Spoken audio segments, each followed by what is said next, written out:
dernier répit, vainqueur de l'édition 2017 du prix du court-métrage et du film d'animation public. Avec ses maigres moyens, Alassane Falikou, le réalisateur, a su captiver l'attention du jury par l'originalité de sa production. Absent à la cérémonie de distinction, c'est l'un de ses collaborateurs qui reçoit son prix. C'est une joie pour nous que le choix a été porté sur nous, à notre égard, et nous sommes vraiment heureux de passer même de cet événement. C'est une motivation de plus pour mieux faire dans les jours à venir ou les années à venir. Ce concours, selon les initiateurs, vise à révéler des talents des réalisateurs chez les jeunes amateurs de cinéma afin de permettre à l'Afrique en général et à la Côte d'Ivoire en particulier de disposer de grands réalisateurs de cinéma. Pour nous, il s'agit d'encourager les jeunes, d'encourager les spécialistes parfois de ces domaines-là à aller encore plus loin. Et pourquoi pas d'ailleurs, à partir de ces joutes-là, à partir de ces petits concours et autres, voir s'ils peuvent se mesurer avec d'autres personnes internationales. Nous nous mettons comme figure de conseillers. 10 films, dont 2 d'animation, étaient en compétition. Les promoteurs ont reçu des productions de plusieurs réalisateurs amateurs de nombreux pays d'Afrique francophone. Nous recherchons des étudiants talentueux qui pourront demain représenter, pourquoi pas la Côte d'Ivoire, le cinéma ivoirien, pour ce qui concerne le cinéma d'animation, pour ce qui concerne la vidéo artistique. On est à la recherche de talents. Le vainqueur de l'édition 2017 du prix du court-métrage et du film d'animation public a reçu la somme de 500 000 francs CFA. Les initiateurs entendent augmenter la mise aux éditions à venir afin de créer plus d'engouement autour de cet événement.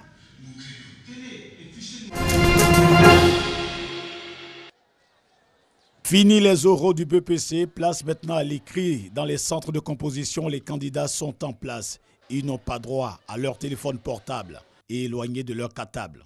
Dans chaque salle de classe, des surveillants. Tout cela pour éviter la tricherie. Dehors, des gendarmes ou des policiers sont visibles afin d'éviter toute perturbation. Les candidats sont concentrés sur leurs épreuves. Certains d'entre eux trouvent que les sujets sont difficiles. On nous demandait de démontrer que la forêt est importante pour nos populations, alors que je n'ai pas vu ce sujet à l'école. Ils sont stressés. En pleine composition, un d'entre eux craque. Il s'agit de camarade Wilfried, élève en classe de 3e. Malgré son courage, cet adolescent ne peut poursuivre la compétition. Il est très vite pris en charge par le service médical du lycée Amondi-Pierre d'Adjamé, le centre où il compose. À Yopougon, la situation est différente. La plupart des candidats rencontrés disent avoir compris les sujets. Selon eux, les épreuves sont abordables. Pour moi, c'était facile parce qu'on a traité ces genres d'exercices à l'école. Les épreuves étaient très faciles, on n'a pas eu de difficultés à faire. En fait français avec plaisir, physique encore avec plaisir. Ceux qui ont foi en eux promettent déjà le succès à leurs parents. Je confirme à mon père et à ma mère que cette année, je vais envoyer mon BPC à la maison. Ils ne seront pas déçus de moi. Je dis à mes parents que cette année, j'aurai mon BPC parce que j'ai étudié et puis les matières, on a traité un peu à l'école. Un succès qui ne se fera pas dans la tricherie, car président et surveillant de centre veille au grain. Nous mettons l'élève dehors si l'enfant est en flagrant délit, sinon nous prenons avec un portable bien sûr, ou bien avec des formules que souvent ils mettent ça dans leur poche. Voilà, si nous voyons cela, bon, nous pouvons signaler. Pour le moment, on peut dire RAS, parce qu'il n'y a pas de perturbateurs, il n'y a rien pour le moment. Pour cette première journée, les candidats au BEPC ont affronté la composition française et la physique-chimie. Ils sont au total 355 273 à prendre part à cet examen qui va durer 5 jours. San Pedro, ce lundi matin, les conditions de déplacement très difficiles du fait de la pluie qui s'est abattue la veille sur la ville n'empêche pas le démarrage des épreuves écrites du brevet d'études du premier cycle. Les candidats, 10 940 au total, sont répartis dans 17 centres. Il est 7h30 au groupe scolaire Clé-Ange retenu pour le lancement officiel. Petit briefing au secrétariat avant le début de la composition. 7h40, la sirène retentit. Il est procédé à la vérification des enveloppes puis à leur ouverture. Quelques conseils d'usage aux candidats. L'un d'entre eux n'est pas tout à fait en règle. Les choses rentrent dans l'ordre par la suite. J'ai perdu ma convocation. Peut-être c'est quand j'ai mon cahier en route, j'ai perdu ça. Mais quand je suis arrivé à l'école, j'ai retiré ma convocation pour voir mon numéro de table. Je n'ai pas vu, donc je me suis retenu au Carrefour. Les candidats trouvent les épreuves abordables après en avoir pris connaissance. Au centre visité, le collège KFW, collège public, délocalisé au groupe scolaire Bardo Nord. Toutes les conditions sont réunies. C'est vrai, il y a eu la pluie. Mais malgré cette pluie diluvienne, tous les surveillants sont là, tous les membres du secrétariat et tous les candidats également. Les épreuves écrites du BEPC se déroulent jusqu'au 16 juin. Ce sont 355 273 candidats qui sont convoqués pour cet examen, marquant la fin des études du premier cycle de l'enseignement secondaire.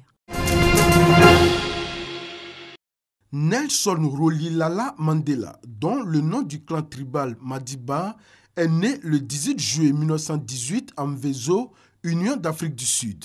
Devenu avocat après avoir obtenu un diplôme en droit en 1942 à l'université du Witwatersrand de Johannesburg, il entre à l'ANC, l'African National Congress, qui est alors un parti politique modéré de la bourgeoisie noire. Il participe à la lutte non violente contre les lois de l'apartheid mises en place par le gouvernement du Parti national à partir de 1948. L'ANC est interdit en 1960 et la lutte pacifique ne donnant pas de résultats tangibles, Mandela fonde et dirige la branche militaire de l'ANC en 1961 qui mène une campagne de sabotage contre des installations publiques et militaires.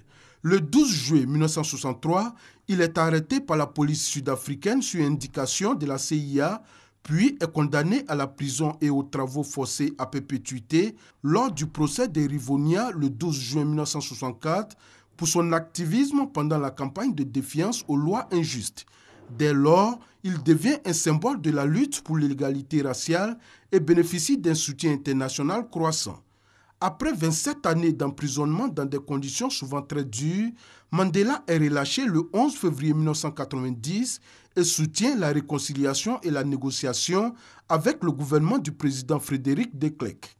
En 1993, il reçoit avec ce dernier le prix Nobel de la paix pour avoir conjointement et pacifiquement mis fin au régime d'apartheid et jeté les bases d'une nouvelle Afrique du Sud démocratique.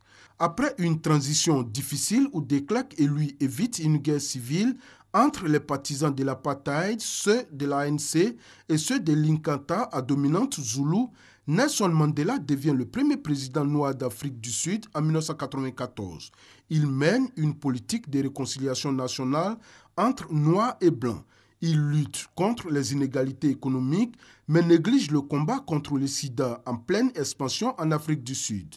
Après un unique mandat, il se retire de la vie politique active, mais continue à soutenir publiquement le Congrès national africain tout en condamnant ses dérives.